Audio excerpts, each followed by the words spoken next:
everyone else is doing. If you're about to suffer and you're in pain or you're about to have an attack,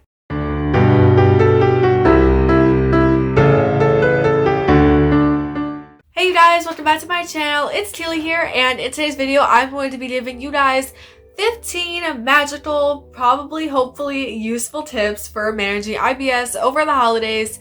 And I know I make a lot of tips about managing IBS, but I also know that around this time of year with Christmas and New Year's and everything like that coming up with all the parties, that sometimes those of us that have these kinds of conditions don't really know where to start, and we're kind of like, oh, maybe I should stay home, maybe I should just watch a movie, or I'll just sit this one out. But no fear, no worries, I've got these tips for you, and these tips are going to help you get into the Christmas spirit, and you are going to love this. You are going to love this holiday. You're going to love this Christmas, and you are going to love the fact that you will be able to do everything with your family and friends and limit the mishaps of IBS. So without further ado, let's just hop right onto the video. Tip number 1 is to know where the restroom is. I'm pretty sure that this is obvious, and I'm also pretty sure that everyone will know like where their friend's restroom is, or at their grandparents' house or their parents' house. However, there will always be a time where you might find yourself in a situation where you may not know. So maybe, before an attack happens, or maybe right when you get there, be like, hey, may I use your restrooms, that you can just familiarize yourself with your surroundings. This way, if an emergency happens or if anything needs to be taken care of, that way you are able to have easy access and you can solve the issue. Tip number 2 is more for if you're planning a meal yourself, or if you're invited and you can plan with the person holding the party or the little get together, and that would be to plan healthy and safe meals ahead of time.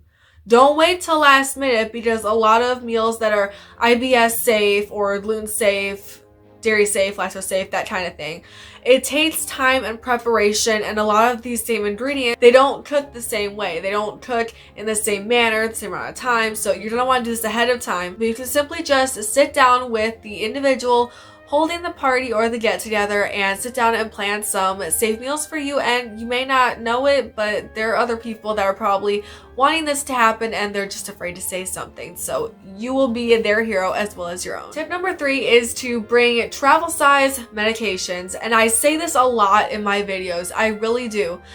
However, it is important, if you know that you may eat something that's have your stomach burning, you're going to want to bring Tums. If you know you're going to probably end up eating something that has dairy or lactose, bring Lactate, this kind of thing. But if it's at your own home, obviously you don't have to do this. You can just go to your restroom, but make sure that everything is easy access, because I know, for instance, when I have an attack, I'm rushing and I'm fumbling, tripping over myself. So what I like to do is make sure that all of my medications are in one spot so that I'm able to just go and grab what I need with a quickness and make everything relax and calm down. Tip number 4 is going to be a little bit easier said than done, but that is to avoid drama and dramatic situations. And I know we all have families, we all have those little family feuds, or it's like, hey, you did this 3 years ago, so we're gonna fix it now. Don't put yourself in this situation where you're gonna stress your body out. Just maybe if there's a heat in the moment kind of situation going on, just go walk outside. Go make a snowman or something. Do not put yourself in a stressful situation. That will make things only worse, and not to mention you will make yourself suffer. Avoid family drama. Tip number 5 is to listen to your body. And I know everyone has to become in tune with our bodies. We all have to figure out different signals or signs. So an example would be, with me being in college, when I'm around people sometimes, or when I'm talking to them, or even when I'm doing something hands-on in class, I will actually start getting really hot before an IBS attack starts. I feel like I'm boiling hot. And then obviously, boom, gotta hit the restroom. But you need to know these signs. You need to know your body and listen to your body when, it's like, hey, we gotta go to the restroom, or hey, taking antacid. Like, obviously it's not going to say these things to you, but you're the only person that will know your body. A doctor can't tell you when to take these medications. Your family can't tell you when to take these. You have to know in here and in here. You gotta know. Tip number 6 is to prepare for bloating. So besides the average big meal bloating, which in my family we call a food baby, there's always a chance for cross-contamination, or you accidentally eat something that you weren't supposed to eat, or you didn't know that it was going to affect you in such a way. So it is best to bring maybe an extra change of clothes, or you dress for the bloating. So maybe you're gonna wear a loose kind of oversized sweater, but like that's cute, with some leggings and some boots. That's preparing for the bloating. Or if you want to like dress fancy and everything, and you bring a backup outfit, that works too. But either way, you will have a backup plan and be comfy dumpy, and no suffering will hinder your day. Tip number 7 is going to be different and maybe partially difficult for some people, but that is to familiarize the individual holding the house party or the gathering of your condition. Now, I was terrified when I started telling people about the fact that I had IBS and the gluten intolerance, the lactose intolerance, all that jazz. But honestly, it is very important for the head of the house to know this, because that way if something happens, someone knows. You can't go in there, no one knows anything about your condition, and for all they know, they might like put some food on your plate and you're like, oh, well, you just cross-contaminated my whole dish. I can't eat it. I can't eat anything.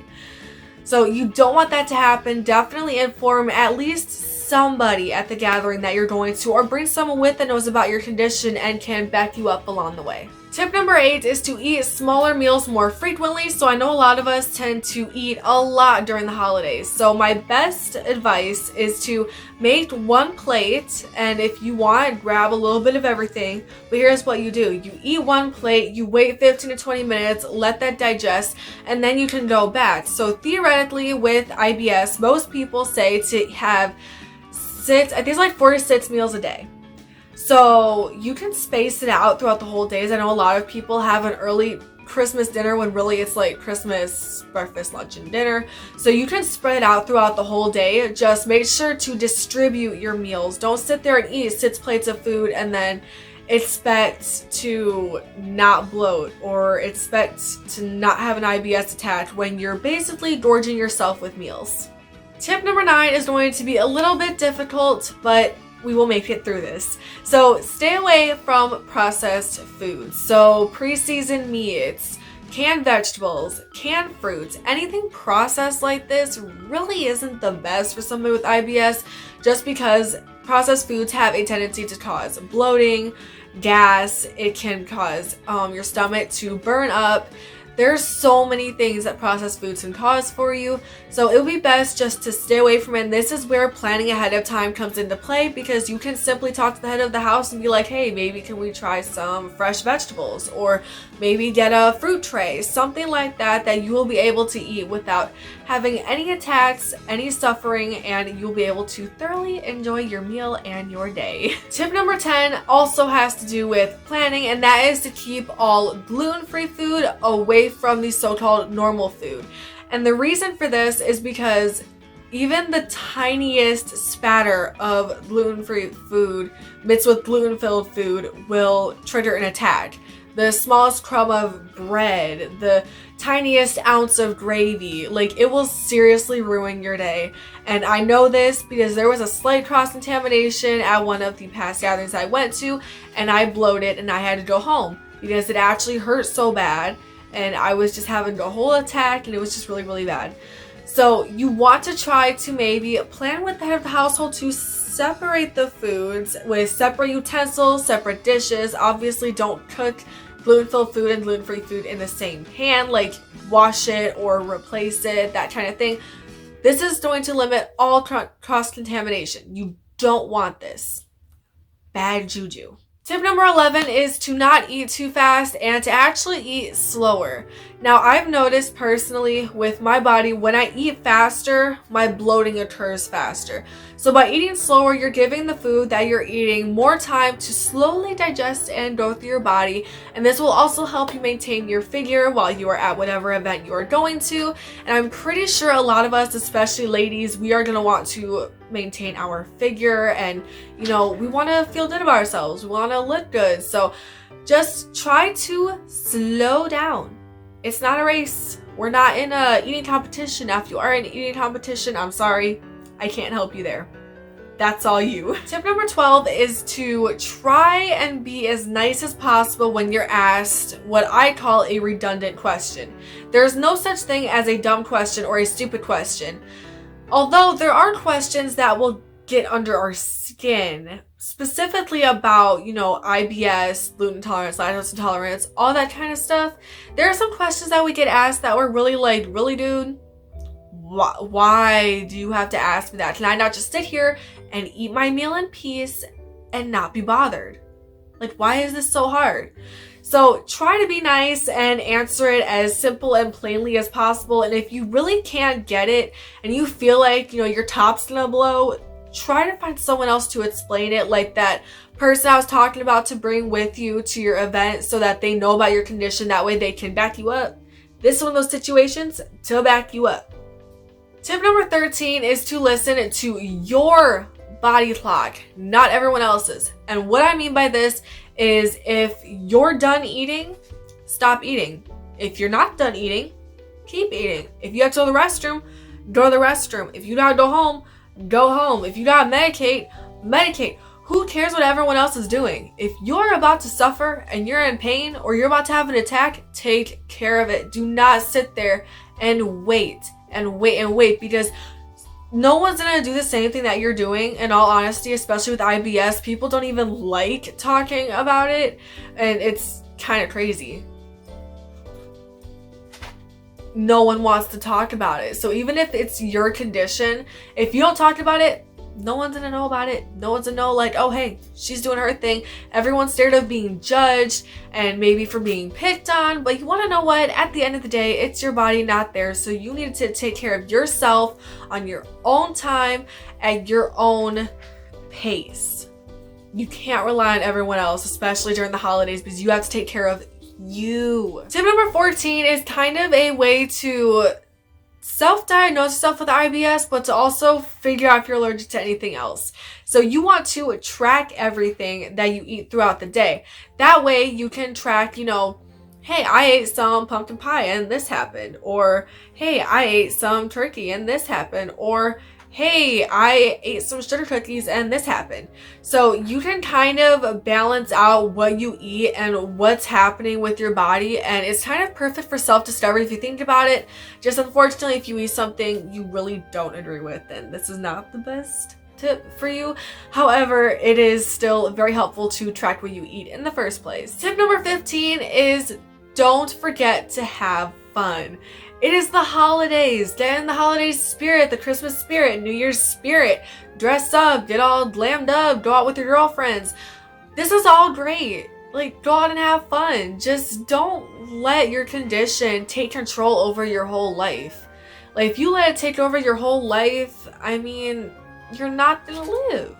You're just not gonna enjoy what life has to offer. So don't let the IBS get in your way. We can all battle IBS in the long run. Sometimes cases are worse than others, but you want to know what? We're all strong enough. We can get through this. I really hope that this video helps you guys out and that it definitely helps make your holidays a little bit easier. I know even myself, we are all nervous. We're a bit nerve-wracked about doing things for the holidays and eating all this food, and we love food, but we always have that little question happening in the back of our head, like, what if I eat this? What if I blow? What if? But what if you just sit alone throughout all the holidays? Are you really gonna feel all that great? No, you're not gonna feel great. So I hope that you guys enjoyed this video. I hope you guys found this very helpful. If you did, please let me know down in the comments below, because I would really like to know if my videos are helping make a difference in your lives. And if you would like to stay connected with me on all social media platforms, don't forget to check them out right below me, as well as checking out the most recent upload and the best upload for viewers down below, as well as clicking that little subscribe face, of my beautiful face. And that will help you subscribe to the channel, and don't forget to hit that notification bell so you will always see another video from me 3 times a week. 3 special times a week. This week is 4, but 3 times a week. And I love you guys, and I will talk to you guys soon. Bye!